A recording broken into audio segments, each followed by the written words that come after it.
أهلا وسهلا بكم في حلقة رقم 4 من سلسلة إزاي أسافر لوحدي من دولة لألمانيا كممرض أو أخصائي علاج طبيعي أو تغذية أو بما يخص التحاليل أو الأشعة. في الحلقة ديت هي بعنوان إيه مرتب الممرض في ألمانيا، فإحنا هنتكلم بالمتوسط وهفهمك إن شاء الله مع الوقت إزاي هي البروسيس بتتحسب إزاي كمرتب، وإيه مصاريفي الشخصية ومصاريفي الحياتية اللي أنا هاعيش بيها، ولو أنا عازب أو أنا متزوج وباصرف فلوسي إزاي. إن شاء الله هاشرح كل حاجة بالتفاصيل. في أول فيديو هاتكلم ديالوج مع بعض زي ما أنا باتكلم كده، من نُص نهاية الفيديو للآخر إن شاء الله هاعمل screen فيديو كامل، وإن شاء الله هاحطهم مع بعض في نفس الفيديو، يسهّل عليك إزاي تحسب مصاريفك الشخصية قبل ما تيجي ألمانيا، وإزاي تعرف مرتبك قبل ما تيجي علشان ما يحصلكش مشاكل نفسية أو مشاكل مادية، أو حد يضحك عليك أو حد يحاول ينصب عليك. والكلام اللي أنا هاقوله إن شاء الله ده موثّق 100% من مواقع من بتاعة الحكومة اللي هي وزارة العمل ووزارة المالية ووزارة الضرايب ووزارة الصحة. الحاجات دي كلها رسمية، ده مش كلام من عندي أنا، مش أنا اللي باقوله من دماغي. فسؤال الحلقة النهارده بيقول: تقدر تقول لي مرتبك كام؟ فإجابة السؤال: قبل الضرايب والّا بعد الضرايب؟ ده زي بيفكّرني بالمشاهير لمّا تيجي تقول له أنت بتاخد فلوس قد إيه؟ فيقول له قبل السؤال والّا بعد السؤال؟ فهي نفس الفكرة يعني. هنا في ألمانيا لمّا إنسان طبعًا اجتماعيًا ووِديًا السؤال ده ما بيتسألش لحد، عشان بس الكلام واضح. تقريبًا شِبه حرفيًا forbidden، يعني حرفيًا ما ينفعش يتسأل السؤال ده، حتى لو علاقتي مع مين أصلًا ما اقدرش أسأله ولا حد يقدر يسألني. ده من باب احترام جزء الثقافة الألمانية. لكن أنا هاتكلم معاك بالأرقام والكلام الموجود على المواقع، وده كلام رسمي. بتختلف بقى من شخص لشخص، بياخد مرتبه يصرفه على نفسه، يصرفه على حد تاني، ما يصرفوش، يحوّشه، يشتري بيه assets خاصة بيه، ما يشتريش خالص بيه، يعني كل واحد بدماغه. بس أنا هاتكلم معاك على الأساسيات. اللي أنا هاتكلم فيه إن شاء الله في الفيديو: قبل الضرايب المرتب بيبقى كام، بعد الضرايب بيبقى كام. بتختلف بعد الضرايب ديّة 6 درجات. متجوّز هنبدأ الأول بعازب، والّا عازب ومعاه طفل بيربيه أو طفلة، بعد كده متزوج ومع زوجته بس من غير ما يخلّفوا، أو معاهم طفل ده نوع رابع، أو الاتنين بيشتغلوا أو واحد منهم بيشتغل يعني دي كلّها تفاصيل ليها علاقة بنسبة الضرايب هتتخصم قد إيه، دي بتختلف من شخص لشخص. عشان كده دايمًا المعروف يعني المتعارف عليه دايمًا الشخص اللي بعد الضرايب بياخد نسبة. يعني هو يعني مثلًا لو بيتخصم منّي أنا كعازب مثلًا، أنا عمرو بيتخصم منّي النسبة عشان عازب أكتر من المتزوج. تخيّل بقى أكتر، يعني عازب بيدفع ضرايب أكتر من المتزوج، والمتزوج بيدفع ضرايب أكتر من المتزوج ومخلّف. هي نسبة وتناسب يعني، فتختلف من شخص لشخص. عشان كده دايمًا المقارنة لمّا بتيجي تقارن ما بين المرتبات، أنت بتقارن حاجتين: المرتب الكبير اللي هو ما قبل الضرايب ما بين الأشخاص، وتقارن مصاريف الحياة. ده اللي أنا هاوريه لك إن شاء الله في نهاية الفيديو، إزاي بنحدد ونقيّم مصاريف الحياة الشخصية داخل أو أثناء قبض المرتب آخر الشهر. طبعًا هنتكلم عن البدلات والشيفتات الإضافية والزيادة السنوية، أو شبه الس double university اللي هو كل سنتين أو كل 3 سنين على حسب. في حاجة بيبقى حاجة اسمها Entgeltgruppe، دي حاجة هنتكلم فيها إن شاء الله. وبعد كده نقدر نتكلم عن إزاي توفّر، أو تقدر توفّر إيه، وتوفّره إزاي، وتقدر تستخدمه في إيه بعد كده. دي ممكن نرجع لها في حلقة.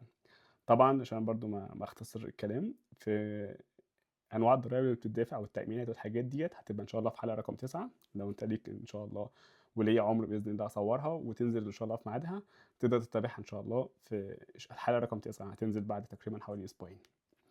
آمم، أنا جاي أتكلم في إيه دلوقتي. أنا ما قبل الضرايب هو الرقم ال المُتعارف عليه تقريبًا نسبيًا من 2800 ل3500. قد يزيد قد يقل، عشان بس يبقى الكلام واضح. فالمتوسط هنعتبر المتوسط 3500، ماشي. ده ما قبل الضرايب، أنا عشان لسه ما خصمتش.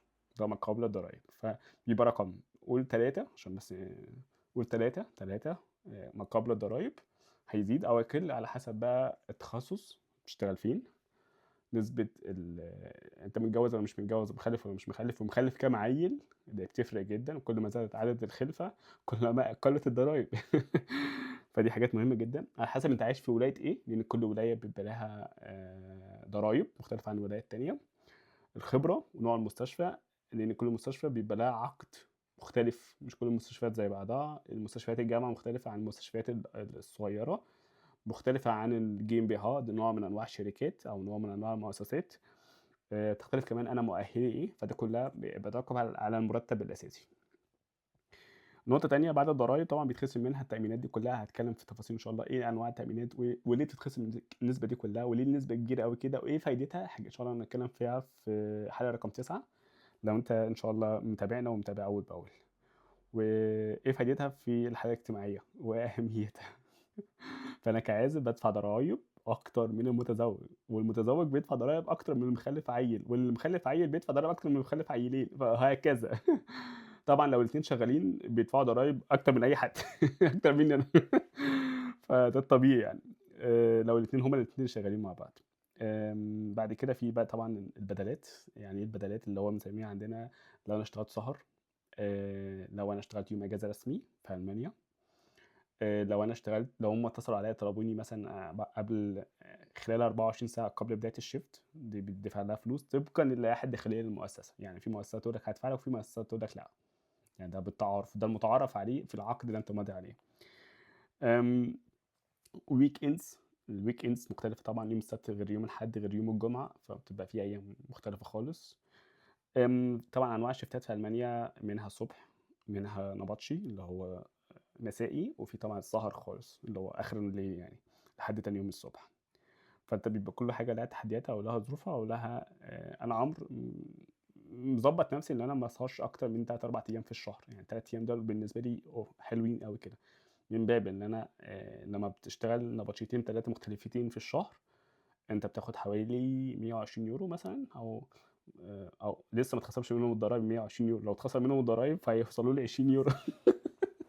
اخر الشهر يعني. بس انا بديك الارقام من قبل الضرايب، عشان انت بعد الضرايب ده انت يعني سؤال صعب، انت بتاخد قبل الضرايب ولا بعد الضرايب يعني، والفرق بينهم كبير جدا يعني. بس انا بديك الخلاصه كلها في الموضوع يعني.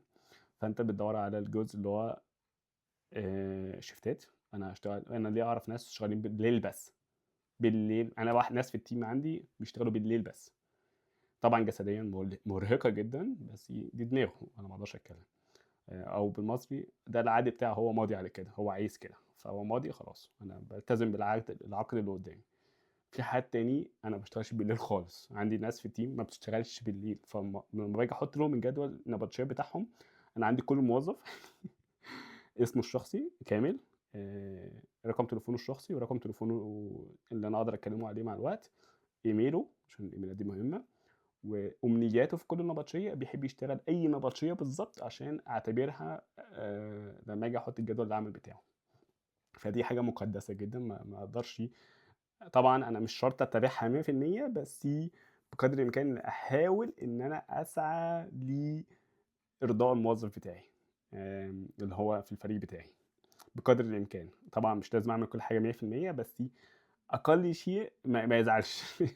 ممكن يتضايق قشطه، ممكن ما يسامحنيش في الشيفت، بس اديله شيفت تاني بعد كده مثلا في الشهر اللي بعده، او في نهايه الشهر، او في اول الشهر يعني.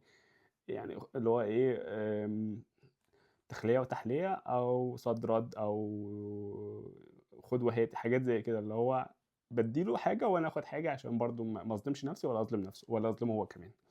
فبنحاول نتساوى في الحته ديت، عشان ما حسسوش ان هو مجبر غصب عنه. لان هو ابسط شيء مثلا في المانيا، لو حاسس ان هو مضغوط نفسيا من ضغط الشفتات، لان هو مش متعود على سيستم معين، ساعتها يقول انا مش قادر اجي نفسيا، مش قادر الشغل، او جسديا يقول لي السلام عليكم انا مش جاي النبطشيه دي النهارده.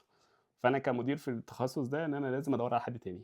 طبعا لو انا مش متاح، طبعا بيبقى النائب بتاعي، او حاجه لها علاقه بسنترال ليدرشيب تيم، يعني حاجه كده مركزيه بيتصرف هو. لو انا طبعا تليفوني مثلا تليفون الشغل مثلا، ده تليفون الشغل مفتوح في اوقات معينه من 8 ل 4 تقريبا، ده لازم ارد عليه، الا لو انا في الجامعه، اقول لهم ان انا في الجامعه ما حدش يرن عليا لو في حاجه مهمه. يبعتوا لي على الإيميل. كان وأنا في الجامعة الإيميل بيبقى مفتوح تقريبًا 24 ساعة. فده مثلًا ده جزء. لو في حاجة ضرورية يبعتوا لي إيميل أو على الواتساب. طبعًا قانونًا في الواتساب عندي في الشغل ممنوع مؤقتًا أو فترة ما أعرفش هتنتهي إمتى. فمع الوقت بيتواصلوا بطريقة ما يوصلوا لي بسرعة، SMS بتوصل في ساعتها فأقدر أقراها، ولو في حاجة ضرورية أقدر إن أنا أرد عليهم. طبعًا أنا ليّا access على السيستم وهم ليهم access، فلو قُلت لهم على حاجة هم بيعملوها، لو هم قالوا لي على حاجة باعملها، فالتبادلات مع بعض بنسهّل على الممرضين بتوعنا في الteam إن إحنا ما نعملهمش ضغط نفسي. تمام، دي نقطة مهمة جدًا. إيه تاني؟ إيه تاني جايين نتكلم فيه؟ آآ الزيادة السنوية. طبعًا أنت عندنا هنا في السيستم في ألمانيا بيبقى كل نوع عقد معيّن بيزيد بنسبة معيّنة بطريقة معيّنة. فيعني إيه برضه؟ دي إن شاء الله هاوريها لك في الجدول بالألماني. للأسف الكلام ده كله بالألماني، إن أنا هاوريه لك كله في recorded video اللي هو بنسميه عندنا screen shot video، اللي هو هاعمل لك فيديو كامل مسجل من على ايباد، موضّح لك فيه كل حاجة. هي المشكلة كل حاجة بالألماني، فأنا هاحاول إن شاء الله إن أنا أعمل auto translate للويب سايت، وأتمنى إن شاء الله يطلع بالإنجليزي أو حتى بالعربي يحاول يشرح لك الجزء ده ويوضح لك الفرق ما بينهم إيه. بيبقى في جدول طبعًا لكل مؤسسة أو كل محافظة أو كل ولاية، يعني الشرقية غير القاهرة غير إسكندرية، فأنا لو عايز أشتغل في الشرقية فهاخد مرتب معين في الدرجة الوظيفية كذا، فأنا خبرتي كذا ومهاراتي كذا وتخصصي كذا، فهاخد المرتب ده. فاهم؟ فتفرق. في الدرجة الوظيفية مثلًا إحنا هادّيك مثال مثلًا، حاجة اسمها الجروب 5، لأ خلّيها الجروب 8، خلّيني كده مسافر أسمع شوية. الجروب 8 يعني إيه؟ مجموعة 8. 8 في 8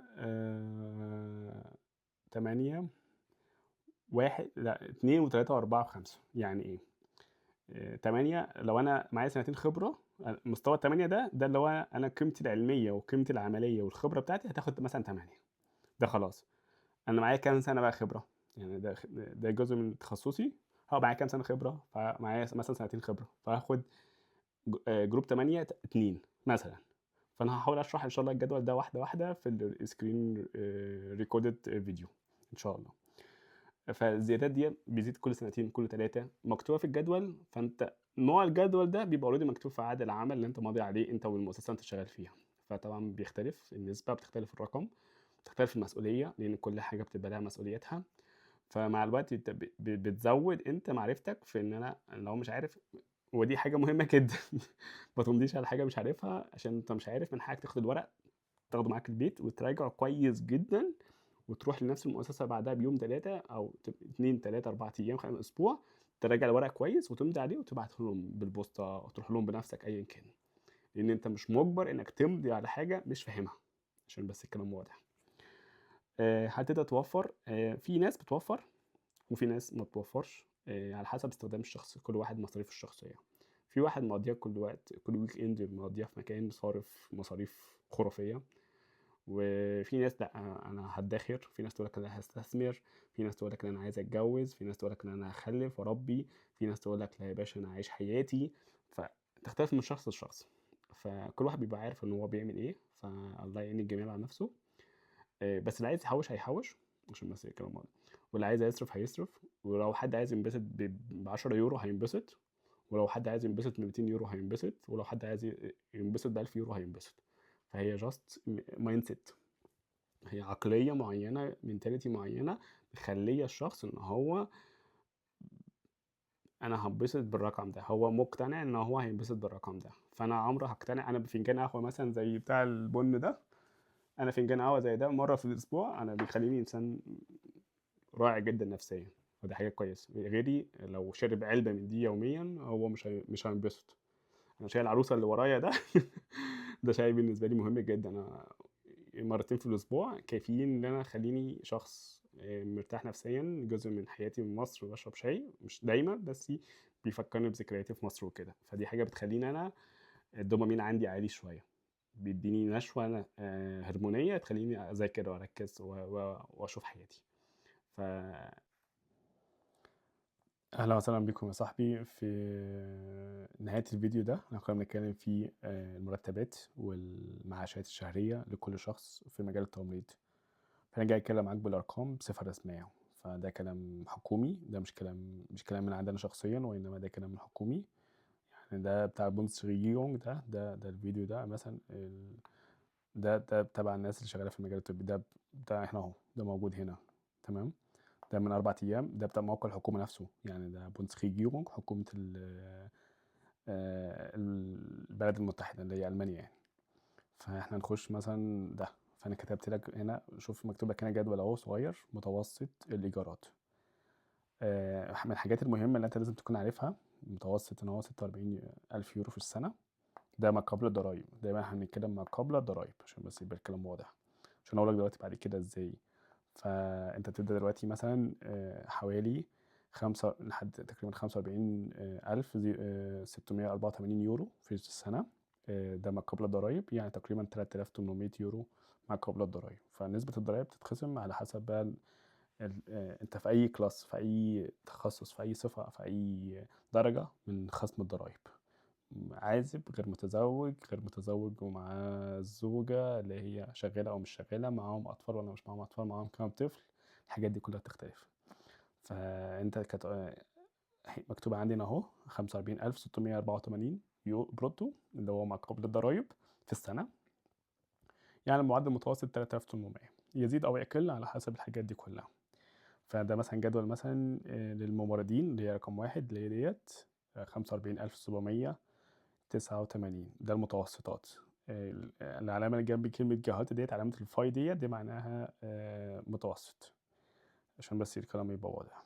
بعد كده السكيلز، ده مثلا برلين، هامبورغ.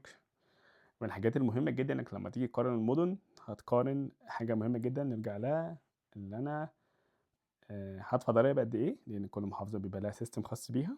فانت بتعمل حاجة اسمها Einkommensteuer Calculator، ان انا هدفع ضرايب قد ايه. فبيكتب لك هنا لو هو انت بتدفع ضرايب قد ايه. فانت ده، خلينا نخش، ده بتاع الحكومة بس معقد سيكا. فاحنا ممكن هنا ايه، تمام، هنا اهو 26، خش يا معلم. ده لا كتير. في برنامج مشهور عندنا احنا هنا، ممكن اطلع بره خالص، انا منزلته مخصوص، هو ده برونو. فاحنا دلوقتي عندنا مثلا في الولايه اللي احنا كنا شايفينها دلوقتي حالا، هنختار مثلا برلين، تمام. فالمرتب المتوسط السنوي 47,400 يورو، تمام، ده برلين. فانا هختار دلوقتي مع بعض، هنعمل حسبتنا مع بعض عادي خالص. هنا خلاص بقى، هنعمل هنا 5000 كام، لا 7400، ده برلين، ماشي، عشان بس تختلف من محافظة لمحافظة يا جماعة. 45,000 يا جماعة، الله 47,400، تمام. ده مرتب اشتراك كلاسة، ده اللي هو العازب، عشان كلام بالألماني مش عارف أخليه بالإنجليزي للأسف. فده عازب الأولانية، أو عازب معاه طفل بيربيه، أو متزوج بس هو واحد بس في المتزوجين هو اللي شغال والتاني مش شغال، ولا رقم 4 ديت الاتنين شغالين مع بعض، ولا رقم 4 بلس إن هما الاتنين شغالين بس معاهم طفل، ولا رقم 5 ولا 6، الحاجات دي كلها بتختلف. فأنا عازب، فأنا في برلين.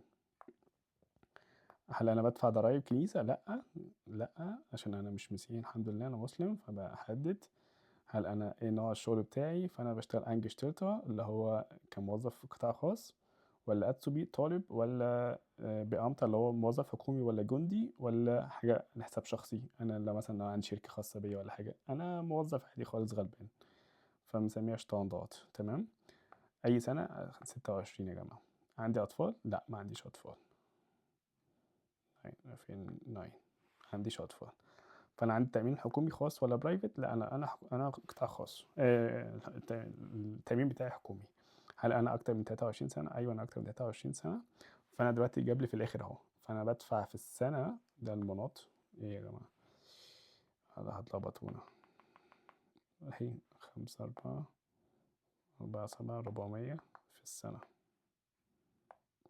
يا معلم، 4,400 في السنة. فخد بقى، قال لك إيه بقى في السنة؟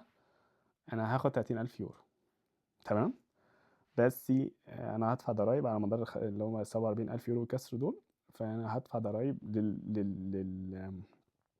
اللي هو أول كلمة ديّة Lohnsteuer يعني 6147 دول ضرايب للمرتب بس، ضرايب الدولة لوزارة الضرايب. وبعد كده sorry Zuschläge Soldatenzuschläge دي لو أنا شغال في الجيش، فمش هادفعهم اللي هم 6547. والKirchensteuer لو أنا بادفع ضرايب للكنيسة، لكن أنا مسلم فما بادفعش. بعد كده في الجزء اللي هو Rentenversicherung اللي هو تأمين المعاش، فأنا بادفع في السنة ديّة لإن أنا طبقًا ل26 هادفع 4408 يورو في السنة كلها. وبعد كده حاجة اسمها Arbeitslosenversicherung. الفيديو ده إن شاء الله هاشرحه أكتر بتفاصيل أكتر معنى الكلام ده كله في فيديو جديد إن شاء الله على اليوتيوب، حلقة تبقى رقم 9 إن شاء الله. Arbeitslosenversicherung ده اللي هو 616 يورو في السنة دي. وبعد كده حاجة اسمها Krankenversicherung اللي هو التأمين الصحي 4147 يورو في السنة ديّة. والBepflegeversicherung 1137 يورو 60 سنت دول بتوع التأمين التمريضي. يعني إيه تأمين تمريضي؟ ده جزء من تخصصي في شغلي في الماستر، هاشرحه لكم إن شاء الله بالتفاصيل بإذن الله، وأقدر أستفاد منه إزاي. فأنت مرتبك 47,000 يورو. شوف مرتبك 47,000 يورو هنا أهو 47,000 يورو 400 يورو هتاخدهم مصفصفين 30,000 يورو 900 كسر، يعني قول 31,000 يورو في السنة، يعني كلام واضح في السنة. فأنت بمعدل في السنة 30 على 12 فيها حوالي 2,500 يورو. خد بقى ده في برلين، احنا حددنا برلين خلاص تمام. فأول حاجة هعملها إيه؟ دي احنا حسبناها خلاص، احنا ضرايبنا فين يا معلم؟ دي ضرايبنا اللي انا خلاص احنا حسبناها خلاص مع بعض في الآلة الحاسبة اللي فاتت. خدش بقى اللي بعده. فاميليان كوستن ان ديشلاند، خليها ان برلين عشان احنا حددنا بقى الولاية، عشان بس يبقى ايه كلامنا واضح. برلين، انا لو هعيش في برلين مصاريفي مرتبي كان اخر الشهر 2500 يورو بس. شفت خدت بالك؟ ده لو انا عازب فانا هدفع ضرايب اكتر. فانا الدوششنيت für eine Person Haushalt bei Schätze 1550 يورو. فانا عمرو مرتبي مثلا اخر الشهر 2500 يورو، هدفع بس 1550 يورو مصاريف شخصيه. ده لازم يدفع اخر الشهر. انت مستوعب؟ يعني دي حاجه خاص، يعني انا اللي هو السكن والاكل والشرب والمواصلات و الحاجات اللي هي الشخصيه كلها. انت متخيل؟ ده رقم، ده حاجه حكوميه، ده مش كلام انا. فدي حاجه مقدسه. في عندك هنا اهو كاتبين في تقارير هاوسنج هنا اهو، مكتوب هنا اهو في كوفيج فاميليا لو انت معاك عيله مكونه من 4 اشخاص، انت محتاج اقل حاجه في الشهر 3350 يورو نتو، اللي هو يبقى معاك في جيبك 3350 يورو غير مكتوبه جنبك اهي اكسكلوسيف نوت انكلوسيف ميتر، اللي هو يعني غير ايجار الشقه. طبعا برلين غاليه جدا، فدي معناه ان انت اخر الشهر حرفيا هتتدين من الدوله، فانت بتقدم على حاجه اسمها دعم من الدوله عشان تسهل عليك نفسك امورك كلها مع الوقت. فدي حاجه للاسف مش لطيفه. ف دي كلها نسب بتتكلم فيها عشان برضه يبقى الكلام واضح للناس. مرتبي انا باخده بدفعه كله او 50% اقل حاجه ما بين الحاجات الاساسيه اللي هو اكل وشرب ومواصلات، اكتر من 70% دلوقتي طبقا للارقام اللي احنا بنتكلم بيها، حوالي 70% او 80% كمان بندفع بس فيهم مصاريف الاساسيه اللي لازم تدفع اخر الشهر. فدي حاجه مقدسه جدا. فاحنا عندنا حاجه كمان تبقى انت عارفها كممرض، يعني ايه انتيكلد جروبه؟ يعني ايه؟ ده نوع اللي هو جدول التدرج الوظيفي في المانيا. هنا بيبقى فيه انواع كتيره، فانت كل درجه وظيفيه بيبقى لها سيستم معين خاص بيها. فانا عشان هشرح لك الكلام ده بيبقى جدول كبير. فانا هنتكلم مثلا احنا عندنا احنا فين دلوقتي؟ لو احنا هنتكلم على الشتوفس، الشتوفن نفسها ده بروتو مثلا. هنا احنا شتوفة 2 لو احنا بنتكلم في التسعة ديت اللي هو شخص معاه خبرة كلينيكية مثلا 4-5 سنين في ألمانيا، زائد معاه تخصص مثلا تخدير صدر جهاز هضمي، بيبقى عامل حاجة اسمها تدريب مهني اكسترا زيادة، متطور مش ممرض عادي خالص. فده بيبدأ مثلا من 9 رقم 9. فهو شتوفة 2 اللي هو مستوى 2 هياخد حوالي 3992 يورو. انت فاهم حاجه؟ ده قبل الضرايب، ده قبل الضرايب، ده بروتو فوق اهي. فبعد الضرايب هيتصفصف اقل حاجه 2000 2500 2400 يورو.